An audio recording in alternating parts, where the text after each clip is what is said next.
This season, Instacart has your back to school. As in, they've got your back to school lunch favorites like snack packs and fresh fruit. And they've got your back to school supplies like backpacks, binders, and pencils. And they've got your back when your kid casually tells you they have a huge school project due tomorrow. Let's face it, we were all that kid. So first, call your parents to say I'm sorry, and then download the Instacart app to get delivery in as fast as 30 minutes all school year long. Get a $0 delivery fee with your first 3 orders while supplies last. Minimum $10 an order. Additional terms apply. We acknowledge the traditional owners of country throughout Australia and recognise their continuing connection to land, waters and culture. We pay our respects to their elders past, present and emerging.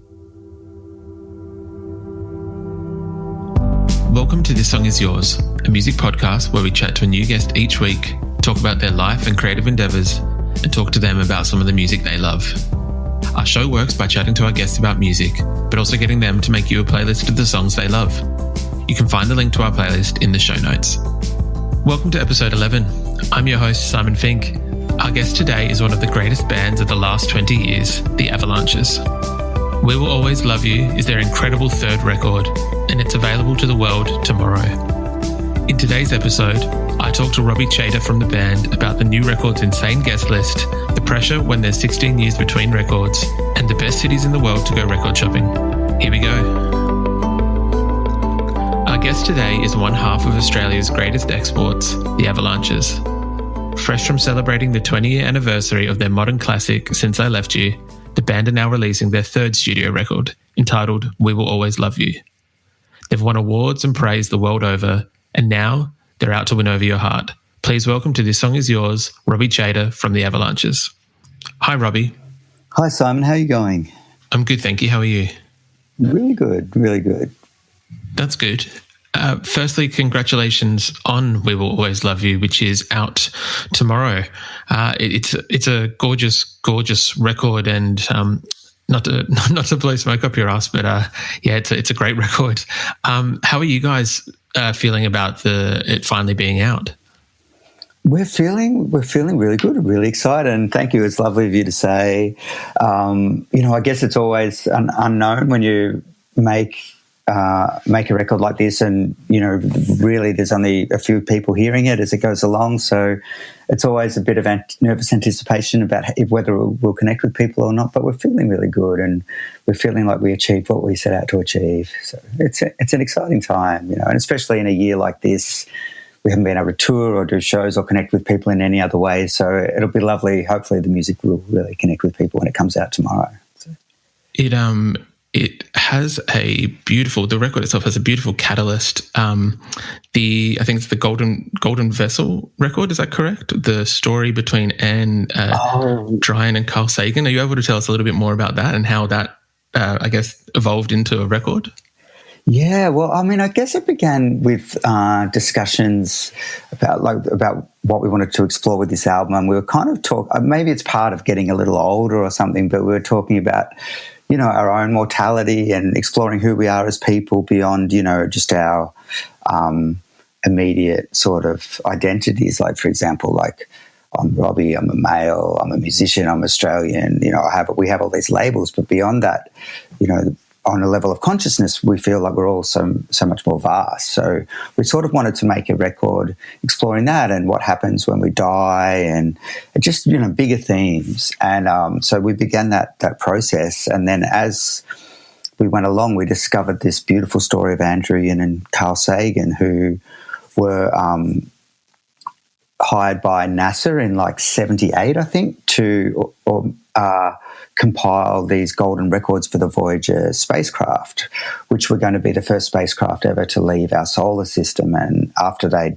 explored the planets, we're going to keep floating out there and outside our solar system and float on and on and on forever. So they thought they would make a golden record, and it's gold because it could last for potentially, 1 billion years.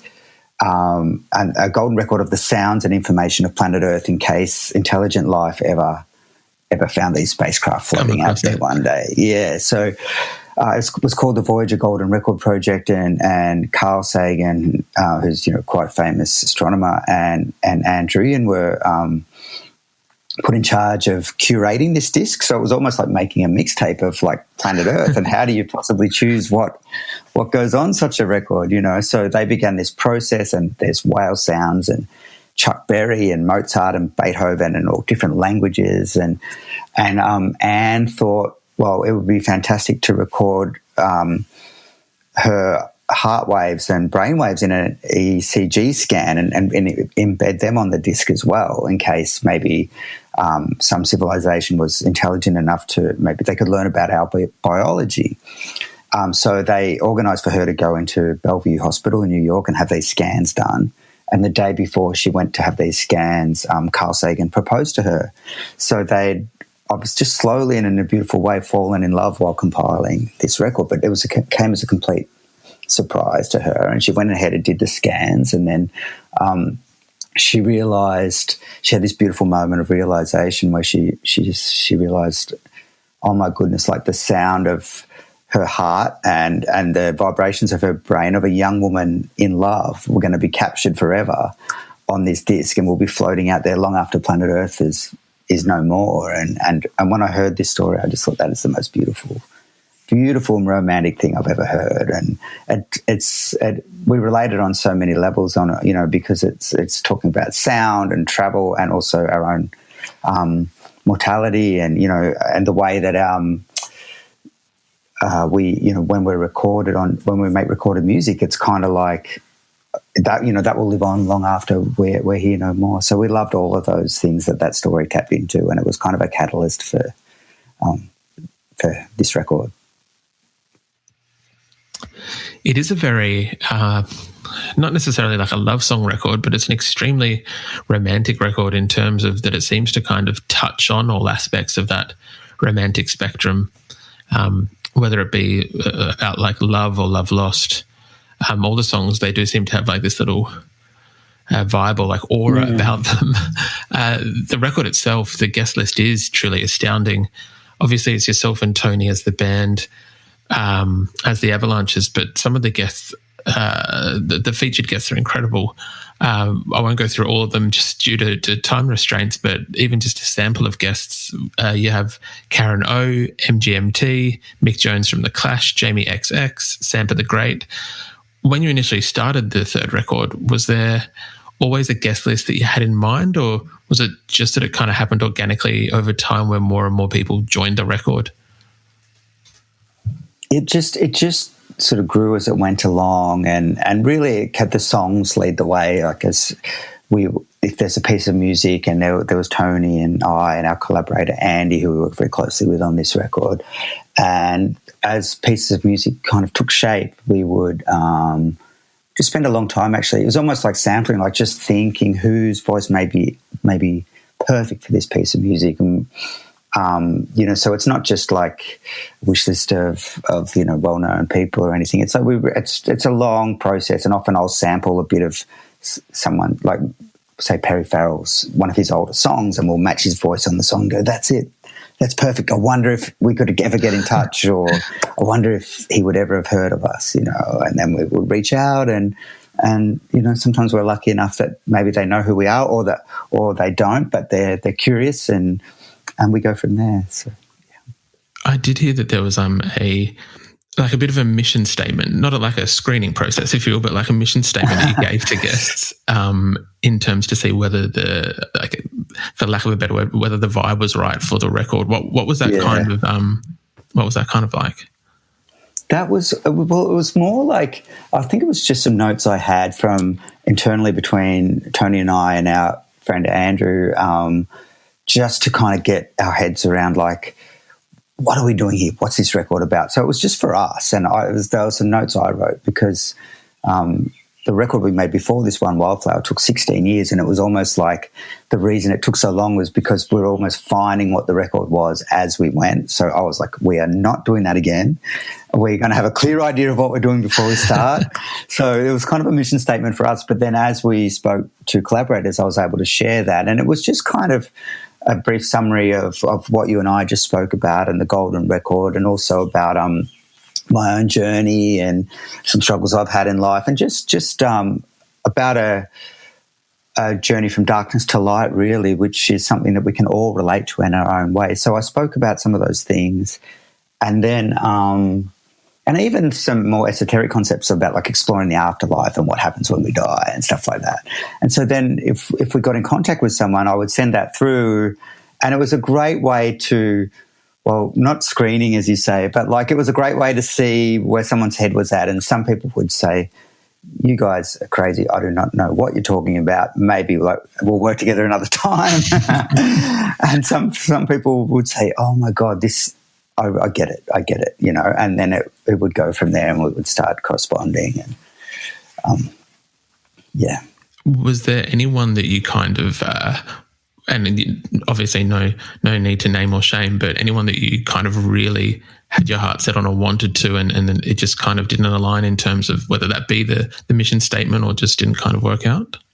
Yeah. I mean, even with Anne Druyan, like we were set up to for her to come into the studio, and I was going to have a conversation with her about the Golden Record and her life, and we were going to use snippets of her voice as sort of interludes between the songs on the album. And then the day of that session, actually, it got cancelled, and I never found out why. But I just assumed it was probably like a very, very personal story for her, and it's obviously, you know, Carl has since passed, and it's probably, you know, incredibly personal thing to share, and maybe she just didn't feel up to it or something. So there's that. That's one example of something we had planned that didn't eventuate. But then in the end, she gave us permission to use her image on the album cover, so it kind of came full circle. It was lovely that she was part of the album in the end. But there was lots of like. For example, with Cornelius, the Japanese musician, like we had another song that was probably like one of the better songs we'd done for this record, but just for time reasons it didn't get finished. And there's a million like things with scheduling, and especially then when COVID hit, you know, lots of things remained half finished or didn't make it, or Yeah, of course. I know the band had done multiple sessions in LA for the record with some of the guests in studio. With COVID then hitting, what percentage did that change of guests you could work with in the studio compared to those then that you had to then work with remotely? It was probably like 50-50, I guess, which, you know, for us was fantastic. Like those experiences of being in the studio and especially for a sample-based act where in the past it's like our records are long, laborious, lonely affairs. You know, you were just at home sometimes for a decade making a record, and it's like we just felt like right now we couldn't, like as I mentioned, Wildflower took 16 years, the record before this one, so we just couldn't almost physically do that again right now. So this was collaborating with people was a way of making a record quicker, but also having life experiences. It's almost like I want to be out of the office. You know, I want to be in the studio with real musicians and connecting with those people and learning. You know, it's amazing when you're in the studio with someone for a few days or a week, and you're like, oh, that's how you do that. Oh, that's how you edit, you know, a track after, you know, that's how you mix a song, or, you know, and it was really, it was fantastic for me just to be learning and soaking up information because, you know, we made our first record as a bedroom record. We're self-taught musicians, so the only way I know how to do things is how I just figured out how to do them myself. So this was wonderful, just being around other musicians and learning how they do things as well. In that time, does going from recording in your own bedroom or apartment to then recording at somewhere like Perry Farrell's house, do you kind of just look around and go, oh, well, this is definitely a change from my my Melbourne setup, my Melbourne studio? Exactly, and that was, you know, like I think at the beginning of this chat you asked how we're feeling about the record. But when I reflect on those moments, it's like it's already been the most wonderful experience, and it's not even out yet. You know, it's like being at Perry's house in Santa Monica, and his wife Etty was there, and she was so lovely, and we were all sitting around the table, and the kids and the dogs everywhere, and having a meal and dashing down to the studio in the basement and doing some recording, and then back upstairs and eating ice cream and hanging out and talking about life. And, it's kind. And I grew up like in the 90s listening to Jane's Addiction, and like they were like one of my favorite bands. And so it was like, it's kind of like, though those moments don't pass us by. We left his place and just sat in the car and we're like, we'll always remember that, Yeah, of course. It's really special, man. It's really special. Yeah. Yeah. With quite a lot of the collaborations taking place in LA, and you guys are already quite popular over there and have quite a bit of success overseas. Would you ever consider relocating the band to Los Angeles to facilitate more collaborations and opportunities? Yeah. Because when you're there, like I was just hanging out there for months at a time and things just happen. And it also allows room for just that direct communication with an artist and, oh, hey, you're in town, I'm in town, let's just do something. And it doesn't have to be scheduled through management and long flights booked and someone else is on tour, and it's just kind of a logistical nightmare. So I found like when we were hanging out there, things just would naturally just happen very, very easily, and often just artists communicating with artists and no management involved at all, and people just jumping in the studio just for fun. So it allows that kind of thing to happen. But I mean, we've been talking about it for years, and we're going to relocate next year, I think, because more just for touring reasons, though, because there's just so many opportunities to work and tour and make a living and be close to Europe. And, the flight from Melbourne over there for every gig is just kind of, it's 16 hours and it's pretty crazy. And so we just need to be based over there just to make a living, to be perfectly honest. Like that touring and doing shows is the only way bands can pay the rent, so. Yeah, of course. With the record being guest heavy, how does one prepare for a tour for something like this? Unless you do plan on taking out all those guests on the road, which would be an incredible tour. Wouldn't it? How would you usually approach that? And then I guess how does that change with COVID and having to be creative with the restrictions possibly put in place next year? Yeah, I mean, it's all up in the air, and every musician I know is trying to figure it out at the moment, and every promoter and every festival. I just hope that we don't lose what we had and that magic of connection, that you get at a gig or get at a festival with 100,000 people, because I mean we're planning a Zoom, not a Zoom, but like an online sort of DJ gig for December, and the infrastructure's in place now, like the companies that host it and stream it and sell tickets, and it's like the Ticketmaster for streamed concerts that's all set up. And I worry that it's all so easy now, and that'll become a default setting or something, and that because often festivals are like a big risk financially for whoever runs them. It's often a labour of love for them. It's like a year's work to put on every festival, and I hope that we don't lose that. So because we're looking at shows in Australia for like March and April, and it's like, well, if they're half capacity and they have to be outdoors, and like can we even afford to do it? Like, will we even break it even? Is it sustainable? So, yeah. And so, yeah. And in terms of our own show, like I think we're going to bring it back more to the art form of sampling, and just have Tony and I deconstructing our songs and bringing along a bunch of records and actually doing that kind of Wizard of Oz thing where we like show how a song's deconstructed and put back together, and sort of do that as part of our show. So I think it'll just be the two of us. I'm sure it'll still be incredible. I'm sure that you guys won't have any problem selling them out. And just to your other point, I think that there's a lot of they have made it quite easy for live streams to occur, and for acts to still make a living. But I don't think that anyone has been able to pull off the same experience as like that live feeling, the chill that you get when you're seeing a band, wherever it is. I don't think that's been manufactured yet. Yeah, for sure. And I think like some of the bigger acts I've seen do live streams at the moment can build sets, and it's almost like a TV spectacular or something, and they have guests and this and that, but that's for acts that are already established and have money to play with, But I think it'd be really difficult for smaller acts to achieve that, And a festival is a level playing field. Everybody's on the same stage, and it gives it that beautiful opportunity for an unknown band to come on, right before a bigger act and kick their ass, and blow them off stage and be exposed to all these people that would never normally have seen them. I hope we get back to that. 100%. I think that a number of great bands have been found through maybe getting to a festival earlier in the day, or it's similar to like crate digging instead of like Spotify. Yeah, exactly.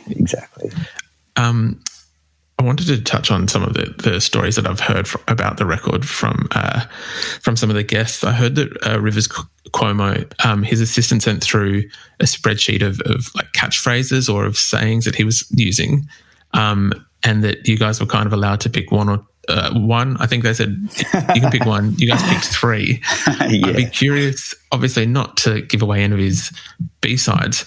What was it that, I guess, how do you pick those catchphrases? What does make it? What doesn't make it?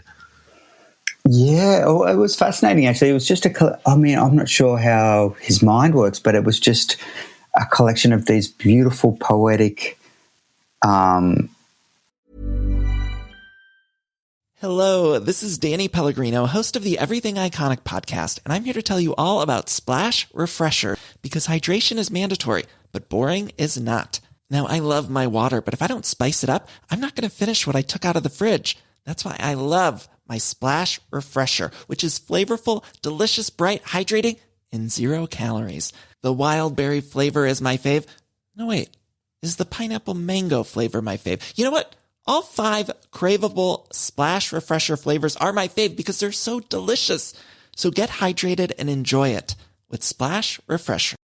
My dad works in B2B marketing. He came by my school for career day and said he was a big ROAS man. Then he told everyone how much he loved calculating his return on ad spend. My friends still laugh at me to this day. Not everyone gets B2B, but with LinkedIn, you'll be able to reach people who do. Get a $100 credit on your next ad campaign. Go to linkedin.com/results to claim your credit. That's linkedin.com/results. Terms and conditions apply. LinkedIn, the place to be, to be. Part happy, part sad lines, just these beautiful lines, no melodies obviously, but just these beautiful plays on words. And I guess, like they are the hooks of unwritten Weezer songs, and you could just see straight away that like this is how his mind works and how he collects these ideas. And then I guess he's got this huge spreadsheet. I guess his assistant must compile it or something, but this huge spreadsheet to draw upon when they come to make an album, So that was emailed through, and we chose one mainly because we're exploring early on this record the theme of light. Was quite sort of strong in our mind. So we picked one line that talked about light. And then there were a couple of other lines. There's one about California life is all right with me. And because we were spending so much time in LA, we were like, oh, can we have that one as well? So it was kind of like being, your dad taking you to the ice cream store and saying you can only pick one flavor but you say, Dad, come on, can we have 3? And we asked for 3 and he said that's cool, so that all 3 phrases got worked into the song. It is a great song, definitely one of the album highlights. Another guest you have on the record is Leon Bridges, who's a great artist in his own right. He features on Interstellar Love, which samples the Alan Parsons Project song Eye in the Sky. Now, it's a very advantageous or adventurous sample to go for, just given the nature of how popular that song was, or still is, sorry. When you take a sample like this to your label, when you take it to EMI, are they just kind of like, no, what are you doing? Yeah. It was, and I didn't even realise, I think I heard it like just in a store or something. Like, and of course everybody knows that song, but I don't think I realised quite how massive it was, but I just heard that little pre-chorus section, and for some reason it just stuck out in my head, and I was like, it would be so cool to make a song out of that. And then when I went and looked on YouTube and it's had like 60 million views or something, I was like, oh no, this is going to be really difficult. And the label had the same response, but it's funny, like sometimes a sample like that is it's easier than you expect, and sometimes it's just a sample that you thought would be easy to clear is really, really difficult. So it turned out good, that one. It turned out well. When it comes to clearing samples with bigger acts, is it a thing where you guys might try and kind of skirt the label in a way and attempt to talk like artist to artist to get that clearance, or is it a thing where only the label speaks to the other artist label to get it cleared and to get it pushed through? Yeah, with the samples, it's all label to label, and mostly it's publisher to publisher, and it's changed a lot since I Left You 20 years ago. Like people recognise sampling now as if they're sampled, it's like their song being used for an ad or any other income stream, and they see it as income stream, and usually they're like, cool, and a deal's done, and just. Do you guys have any possibly like a little notebook of really big samples that you'd like to go for one day, or that there's little bits and pieces cut up that you're hoping to use at some point? In my head, I do, yeah, in my head. Like there's a couple I've got my eye on for the next record, but they're just little fragments of old dusty records, yeah. You mentioned Cornelius before. The song that you've done with Cornelius and Kelly Moran near the tail end of the record is it's a gorgeous track. It's very almost un-Avalanches. It's a little bit different in style and in tempo. Is I guess possibly post-punk almost, like a vibe to it. Is it something that you guys would look at, I guess, exploring in future records? Because Avalanches, you do have I feel like when the music comes on, you can tell it's an Avalanches record. There's a certain vibe to it. There's a great energy to it. This is different in terms of that it just, it's very different from previous pieces of work that we've heard from you. Yeah, I mean, that song came about almost in a day in the studio in Los Angeles, and Kago, Cornelius, we've known for a long time, but he just happened to be there in the city that day, and it was my birthday, and so he just popped in to say hi, and then this song ended up being born, and I've just admired his work just forever. His first album, Phantasma, came out maybe a couple of years before Since I Left You, and I used to listen to it all the time. I can still picture the CD that I just like carried around with me everywhere. So that was like one of those dream come true kind of moments working with Kago. And yeah, that song's kind of deconstructed. There's a sample underneath that that says music is the light that it kind of began with. But I don't know, like I mean, after he had finished recording and Kelly had finished all her parts, like I still cut it up and treat what they performed as samples. But I guess, sonically it's a lot clearer and crisper and more angular. The guitar sounds more angular. It's got a little bit of that post-punk feel. That's true. Yeah. You mentioned Wildflower earlier, which was the follow-up to Since I Left You, your debut record. It was 16 years between those records, and I know it's been covered heaps in press, so I won't make you sit through the story again. I'm curious, though, as to whether you felt any pressure between that second and third record, so between Wildflower and We Will Always Love You, this new record, whether there was any pressure in terms of trying to, I guess, subvert expectations again for what had already come before. Well, look, it definitely was, there was definitely... making Wildflower, as the years went on, the pressure grew following up Since I Left You. And sometimes I don't know, like, it's almost like the myth of Since I Left You grew because there was nothing afterwards, and I wonder if it would have reached this sort of mythical status if we'd followed it up 2 years later like a regular band, like I wonder, in a parallel universe if it would still be regarded in the same way. I know it's a very, very beautiful record and I love it, but certainly as the years went on it became this sort of thing and it became harder and harder to finish Wildflower. In terms of this third record, it flowed really easily and really quickly, and it felt actually like making Since I Left You. I remember the feeling being really similar in terms of being in flow, just a creative flow, not overthinking things, not thinking at all really, just working on instinct and heart, and I think that was a big lesson for me creatively as an artist. For making Wildflower was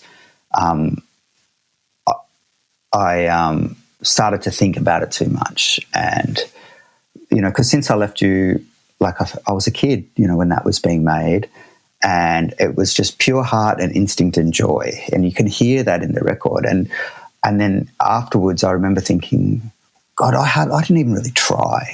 I didn't even try to make that record.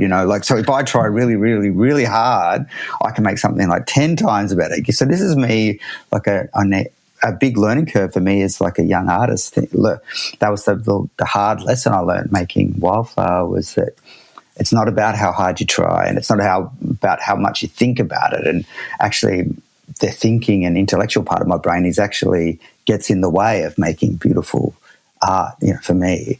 So that was the learning curve of making Wildflower.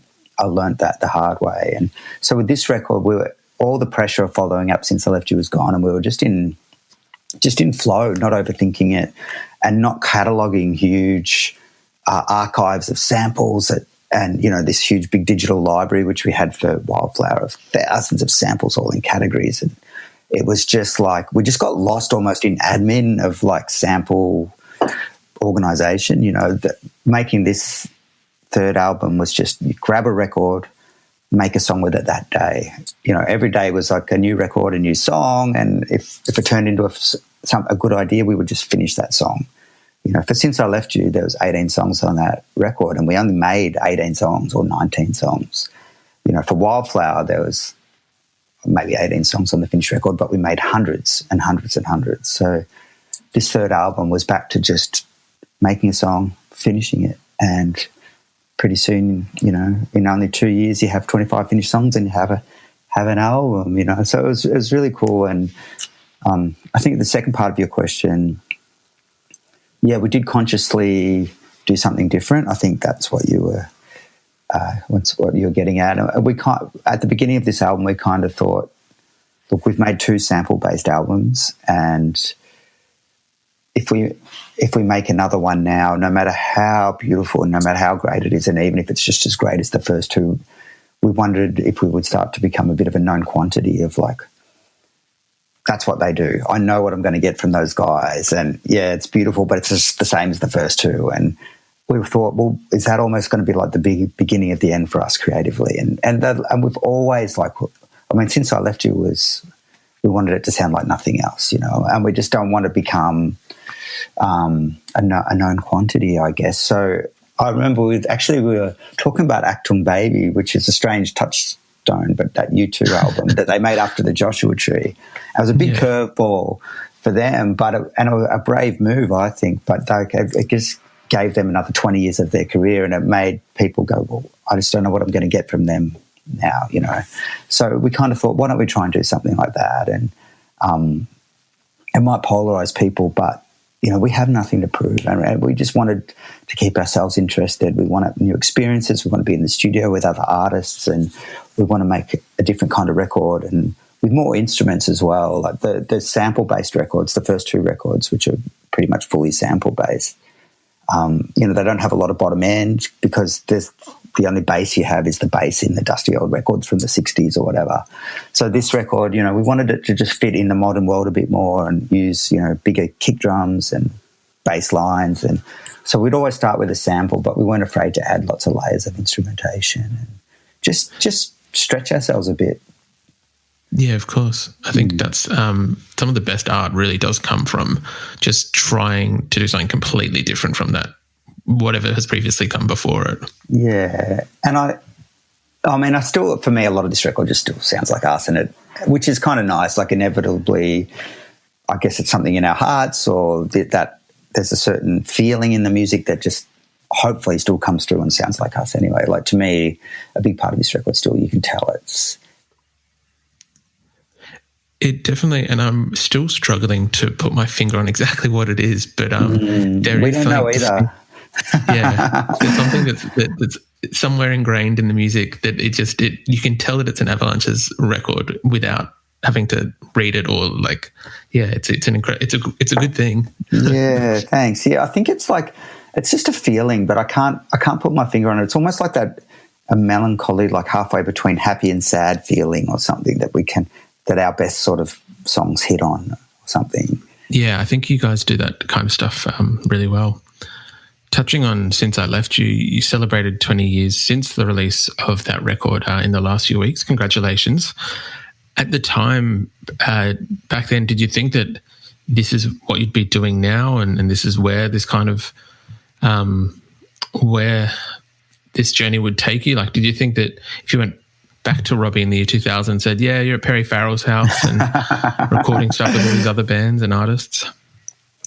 Yeah, look, I don't think we knew what the journey would hold for us, and especially for Tony and I, Making Wildflower was a long and wild and crazy journey. I still pinch myself. It's been interesting to reflect, actually, that Since I Left You just turned 20, and it's still wonderful to be making music, and it's. I had a funny moment, though, just realising, God, I'm living in a flat, making music still in my bedroom, not very far from the one I was in when I made Since I Left You, and it's like, so everything's changed, but nothing's changed. It's funny to reflect. Do you think that, and I know that, as you mentioned, it was quite a long and arduous journey to get from Since I Left You to Wildflower, and that this new kind of method of making music is a lot more fun. You're learning a lot more. Do you think at any stage, maybe in a few records' time, so nothing soon, but do you ever think that you guys will possibly go back, return to a really sample-heavy record that might take more than 2-3 years? Yeah, I think so, for sure.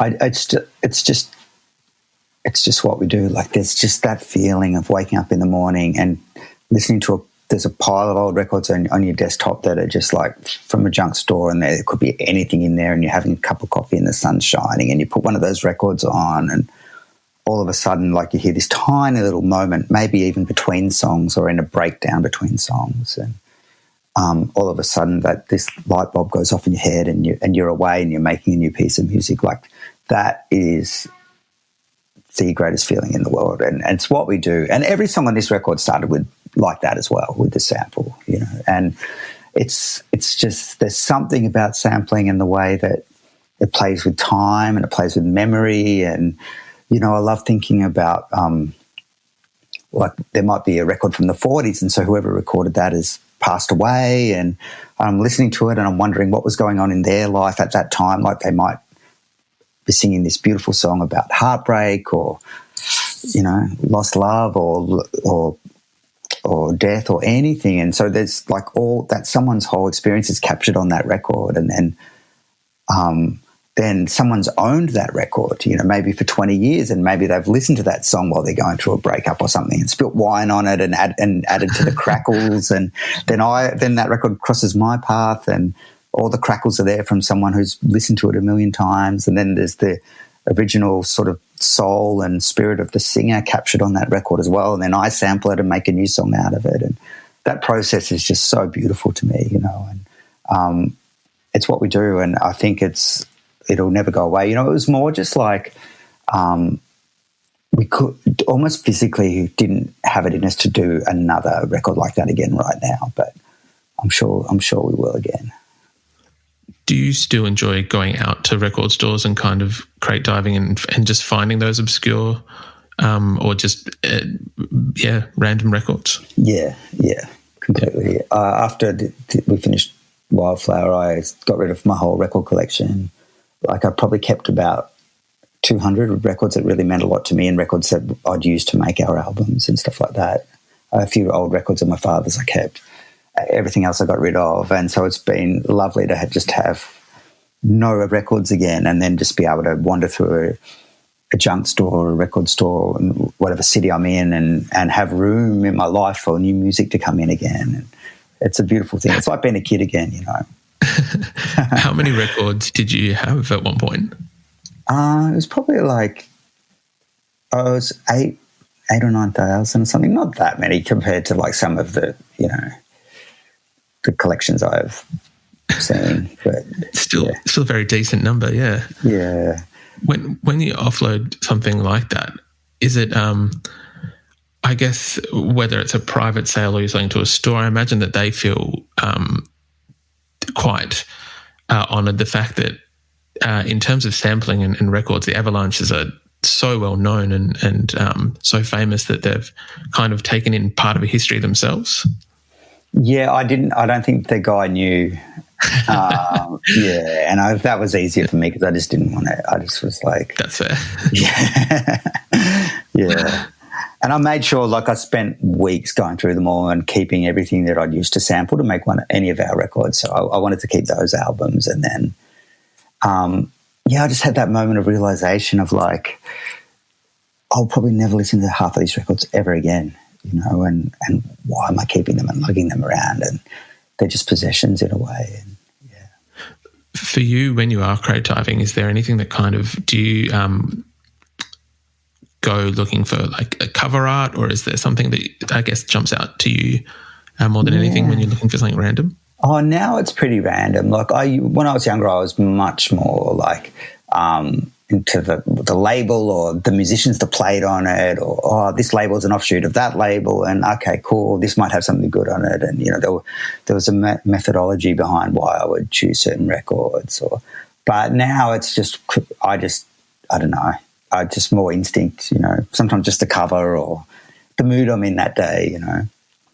That's very fair. Lastly, do you have a favourite record store in Melbourne or in LA or wherever? Oh, look, especially in Tokyo, there's a few really, really favourite stores that are pretty amazing. But, in Melbourne, Plug 7 is really great. Awesome. Robbie, thank you very much for being on the show today. It has been an absolute pleasure to have you on. So, thank you again for your time. Oh, thank you, Simon. It's been great to chat, man. Thanks a lot.